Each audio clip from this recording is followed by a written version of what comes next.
volumetric strain. If deforming force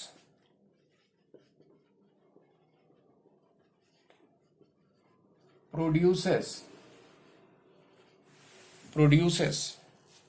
deforming force produces, if deforming force produces a change in volume, भाई volume में कोई change हो जाए, then strain produced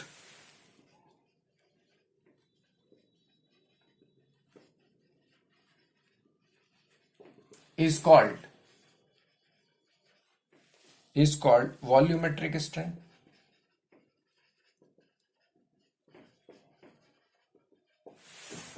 Clear? Next point is elastic limit. Next point is elastic limit. Elastic limit.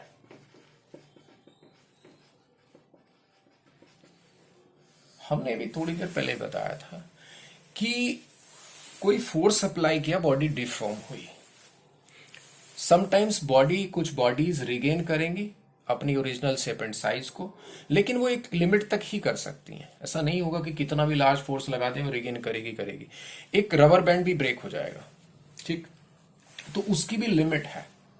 तो जिस limit तक वो extend हो करके वापस रिगेन कर लेगी अपनी ओरिजिनल शेप एंड साइज को, उसको हम बोलेंगे इलास्टिक लिमिट. क्या बोलेंगे? इलास्टिक लिमिट बोलेंगे. बात समझ गए?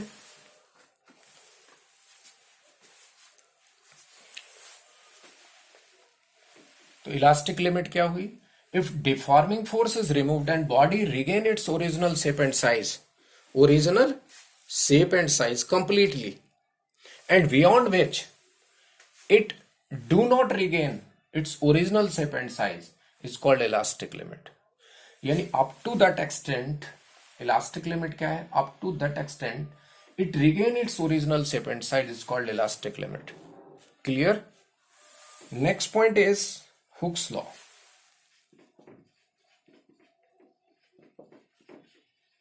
Hooke's law. अब हमने ये बताया भी इलास्टिक लिमिट कि जिस लिमिट तक एक्सटेंड होकर के वापस रिगेन कर ले बॉडी अपनी ओरिजिनल शेप एंड साइज को, उसको हम इलास्टिक लिमिट बोल रहे हैं. तो हुक्स लॉ क्या कहता है? For a small deformation with N elastic limit,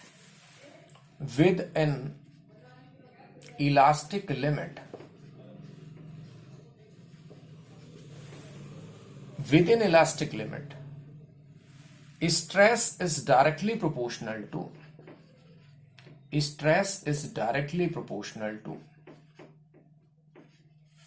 directly proportional to the strain. Stress is directly proportional to strain. It means stress is equal to some constant, let's say this is E, into strain.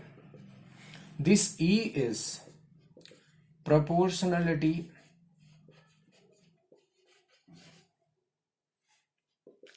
constant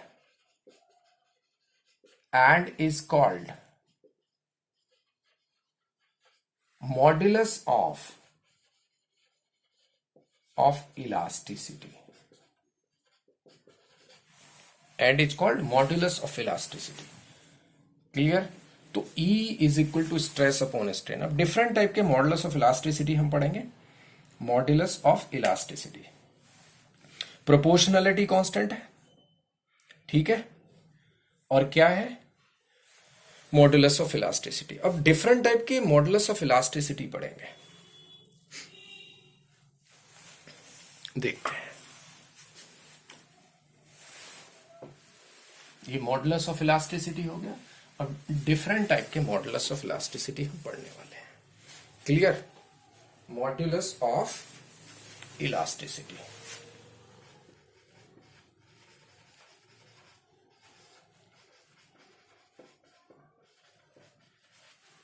modulus of elasticity, इसमें सबसे पहले हम study करेंगे भाई अलग अलग type की जो स्ट्रेन बताई थी उनके कॉरस्पॉन्डिंग स्ट्रेन थी, तो उन स्ट्रेस और स्ट्रेन को लेकर के अलग अलग टाइप के हमारे मॉडुलस ऑफ इलास्टिसिटी बनेंगे।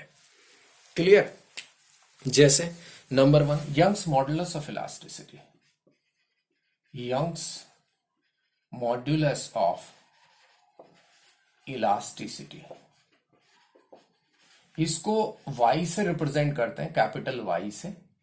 ठीक है, यंग्स मॉड्यूलस ऑफ इलास्टिसिटी। ठीक है, ये मतलब वही ये रेशो रहेंगे डिफरेंट। हमने जो लिए थे डिफरेंट, वो लिए थे ना स्ट्रेस और स्ट्रेन, उसी के कॉरस्पॉन्डिंग जो स्ट्रेस लिया उसके कॉरस्पॉन्डिंग स्ट्रेन आई, उन्हीं के रेशियो से हमने अलग अलग डिफाइन की modulus of elasticity. It is defined as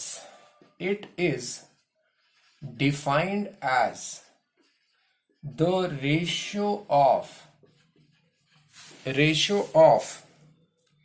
longitudinal, normal भी बोला था हमने, नॉर्मल स्ट्रेस भी बोला था, ratio of longitudinal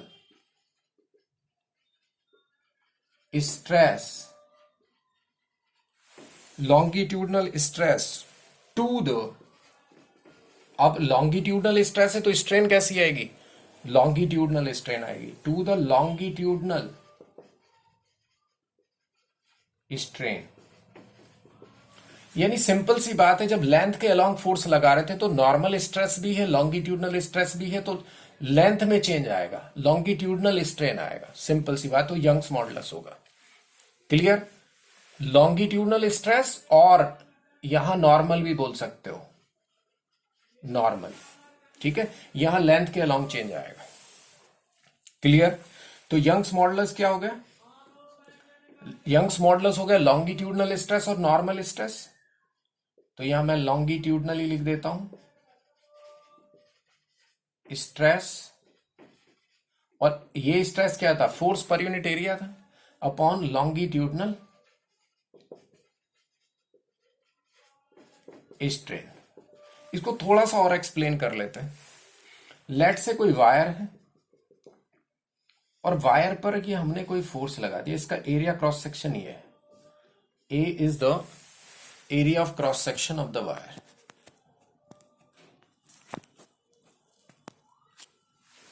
area of cross section,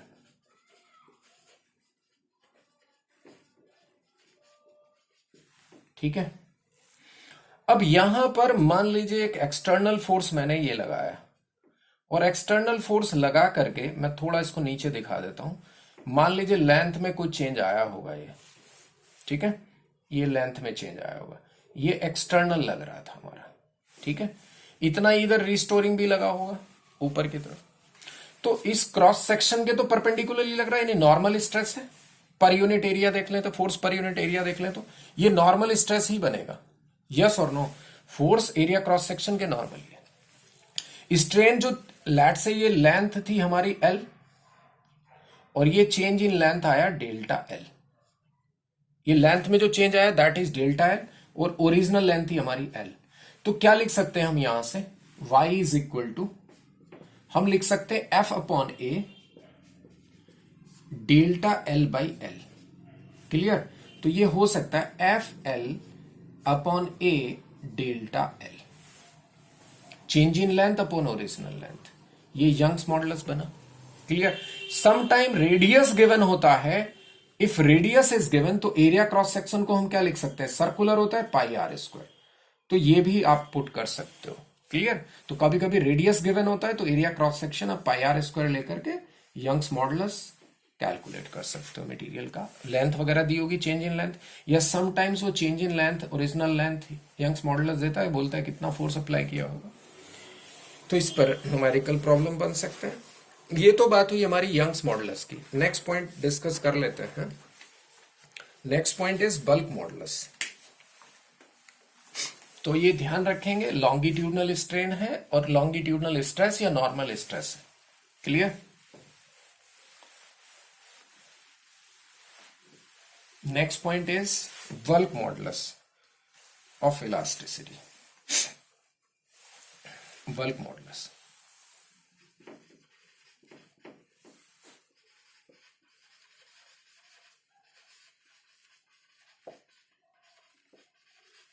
bulk modulus of elasticity, bulk modulus of elasticity.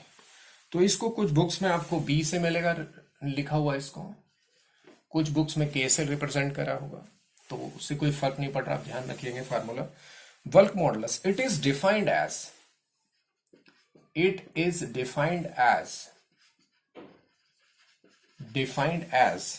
The ratio of normal stress, अब length के along नहीं है, नॉर्मल है, normal stress to the volumetric strain.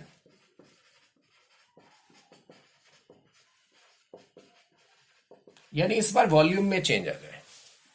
Volume में change कब आएगा? जब normal force लगाओगे, या तो उसको एक्सटेंड करोगे, मान लीजिए कोई स्फेरिकल टाइप की बॉल है, बॉल को चारों तरफ से आप कंप्रेस करिए तो वॉल्यूम कम होगा, कंप्रेस होगा, या उसको एक्सटेंड करिए तो एक्सटेंशन वॉल्यूम चेंज होगा, यानी वॉल्यूम में स्ट्रेन आएगा अगर नॉर्मल फोर्स लगाएंगे।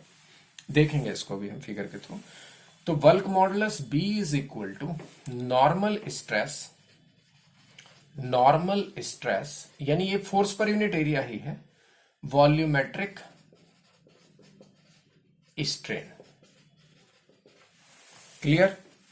वॉल्यूमेट्रिक स्ट्रेन मतलब change in volume. Let's say example के तौर पे हम देख सकते हैं, यहां पर मान लीजिए ये कोई बॉल थी, ये इसको हमने कंप्रेस किया, ठीक है, इसको आप ऐसे भी ले सकते हो, कोई दिक्कत नहीं है। लो, इसको अगर मैं कंप्रेस करूंगा, इसको कंप्रेस करूंगा इन ऑल डायरेक्शन, इनवर्ट की तरफ, ऐसे फोर्सेस लगाए होंगे, normal to the surface force लग रहा होगा।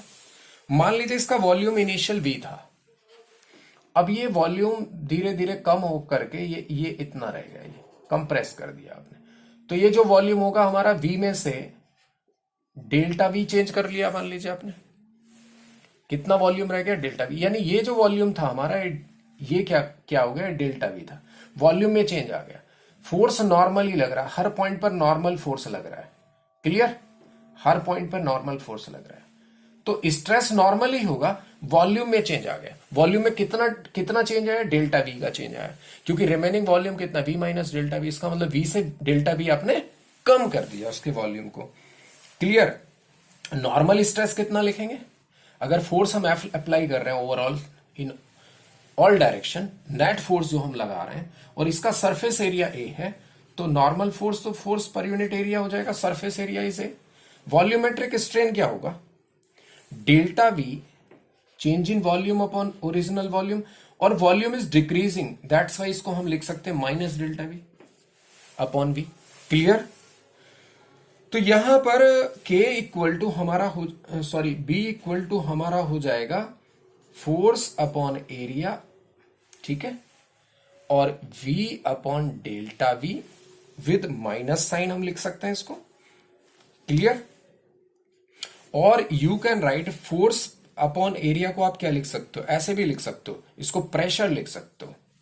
क्या लिख सकते हो? माइनस इसको लिख सकते हो change in pressure delta P upon क्या लिख सकते हो? Delta V upon V। You can right in this form also. Clear? This is the bulk modulus. Next point is compressibility. Next term is compressibility. देखते हैं।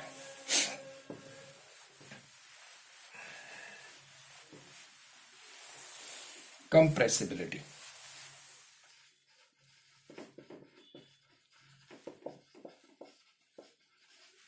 Actually ये bulk modulus का reciprocal होता है। रेसिप्रोकल ऑफ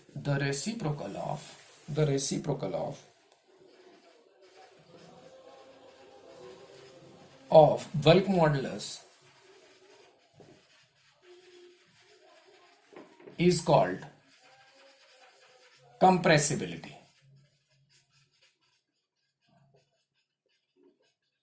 कंप्रेसिबिलिटी, और इसको कैसे represent करेंगे? हमने कहा कंप्रेसिबिलिटी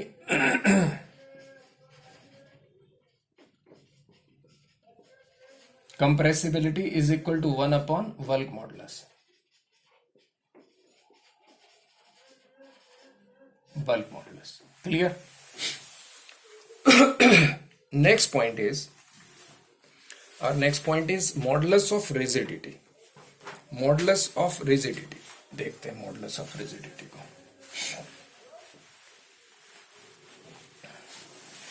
Modulus of rigidity.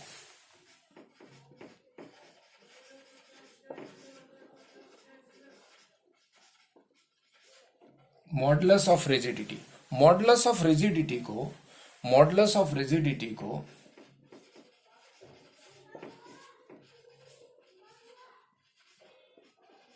इसको ईटा से रिप्रेजेंट करते हैं. मॉड्यूलस ऑफ रिजिडिटी को ईटा से रिप्रेजेंट करते हैं. मॉड्यूलस ऑफ रिजिडिटी को ईटा से रिप्रेजेंट करता है. It is defined as,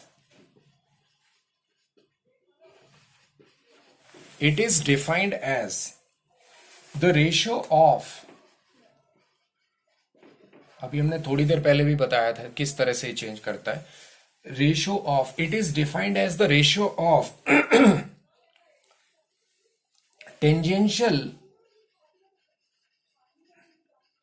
tangential stress to the shearing strain. Shearing strain बताई थी कि सरफेस आगे शिफ्ट हो गई थी.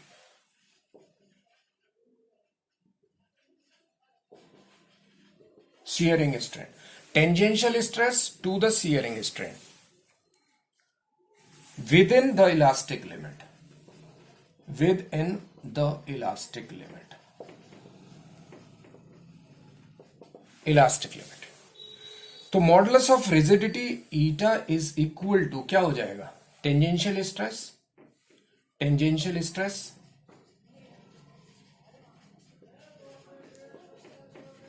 Stress upon shearing strain, shearing strain. Clear? For example, जैसे मैंने अभी थोड़ी देर पहले भी क्यूब को ड्रॉ किया था, तो क्यूब का एक फेस मैंने ड्रॉ किया था. एक फेस को देख लीजिए, जस्ट लाइक आप, ये फेस से आपको समझ में आ जाएगा इजिली. चाहो तो आप वो भी ड्रॉ कर सकते हो पूरा. ये शिफ्ट हो गया था, ये वाला फेस हमें शिफ्ट होता हुआ दिख रहा है. एक्चुअली अपर सरफेस शिफ्ट होगी लोअर के रिलेटिवली. ये थीटा एंगल कुछ बनाया होगा, लेट से डेल्टा एक्स आगे शिफ्ट होगी और ये एक्स है, ये डेल्टा एक्स है और ये हमारा एक्स था, ये भी थीटा. क्लियर? तो यू कैन राइट, ये शिफ्ट हो गया ऐसे. क्यूबिकल एक्चुअली बॉडी थी, तो हम एक फेस देख रहे हैं सिर्फ, तो ये आगे की तरफ शिफ्ट हो गया ऐसे.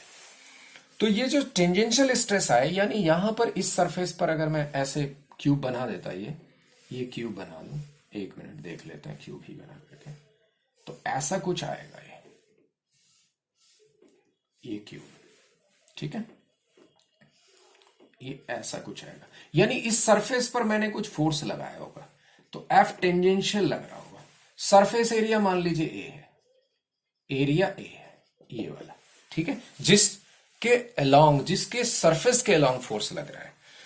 तो अब ये क्या है? थीटा. थीटा एंगल पर शिफ्ट हो गया, तो ये क्या लिखेंगे? Tangential force, force divided by surface area A upon shearing strain किसी एंगल पर बैंड होना, आगे की तरफ शिफ्ट होना, दैट इज थीटा. क्लियर? और इस थीटा को हम क्या लिख सकते हैं? फॉर स्मॉल थीटा हम लिख सकते हैं delta x by x. Yes और नो? क्लियर? इसको हम लिख सकते हैं थीटा को, फॉर स्मॉल थीटा, क्योंकि बहुत माइनर वैल्यू होती है, स्मॉल डिफॉर्मेशन के लिए बात कर रहे हैं, तो इसको हम ऐसे लिख सकते हैं tan theta for small angle, tan theta is equal to theta, और टेन थीटा इक्वल टू क्या हो जाएगा? Delta x by x. तो थीटा को हम लिख सकते हैं एफ बाई ए, इसको लिख सकते हैं डेल्टा एक्स बाई एक्स. लेकिन याद रखिए डेल्टा एक्स से चेंज इन लेंथ नहीं है, ये शिफ्टिंग है, ये कोई लेंथ में चेंज नहीं. कभी आप समझे वहां पर लेंथ में चेंज अपॉन ओरिजिनल लेंथ है? नो. ये थीटा इंक्लिनेशन है, जो लोअर सरफेस के रिलेटिवली अपर सरफेस आगे की तरफ शिफ्ट हो गई है. क्लियर?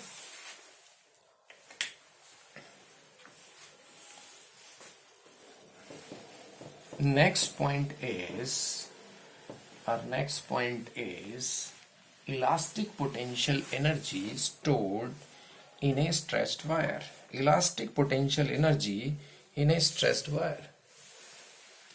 Elastic potential energy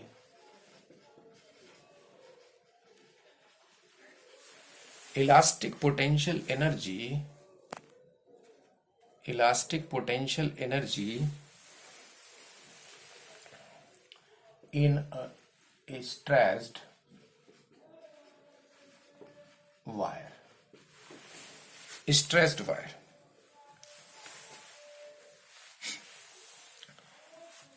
अगर एक वायर को हम स्ट्रेच करेंगे, ठीक है, तो वायर को स्ट्रेच करने में जो इंटरनल, क्योंकि जब भी हमने एक्सटर्नल फोर्स अप्लाई करेंगे इंटरनल रिस्टोरिंग फोर्स डेवलप होगा, तो वायर को स्ट्रेच करेंगे तो इंटरनल रिस्टोरिंग फोर्स के against we have to do some external work, हमें एक्सटर्नल वर्क करना पड़ेगा।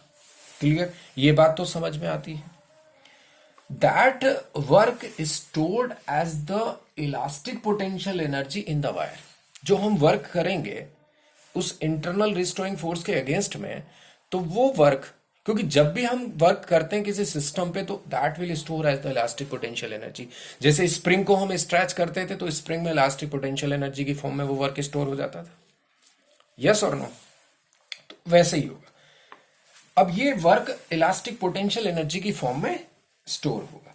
तो यहां एज्यूम कर लेते हैं, लेट से देयर इज ए वायर, ये वायर हमने हैंग कर रखा है, लेट से यहां से इस वायर का एरिया क्रॉस सेक्शन मान लीजिए हमने ले लिया है A, area cross section of the wire is A, area cross section of the wire. यहां पर हमने एक्सटर्नल फोर्स एफ लगाया है, लेट से इसकी लेंथ में चेंज हमारा ये यहां पर डेल्टा, या यू कैन से चलिए एक्स आ गया होगा। इंटीग्रेशन से भी हम इसको कर सकते हैं, बट अभी मैं इंटीग्रेशन से नहीं बताऊंगा, इसको इंटीग्रेशन से बाद में बताऊंगा, पहले मैं विदाउट इंटीग्रेशन कर रहा हूं। Delta L is the change in the length, L is the original length. Clear? तो एक्सटर्नल फोर्स, अब इंटरनल जो रिस्टोरिंग डेवलप हुआ होगा वो भी इसके इक्वल हुआ होगा। क्लियर? तो हमें डेल्टा एल जो लेंथ हमने चेंज की, एक्सटर्नल फोर्स ने जो वर्क किया होगा, तो एक्सटर्नल फोर्स हमें एवरेज फोर्स लेना पड़ेगा इसमें। ठीक है, क्या करना पड़ेगा?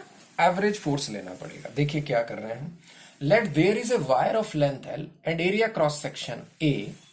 क्लियर?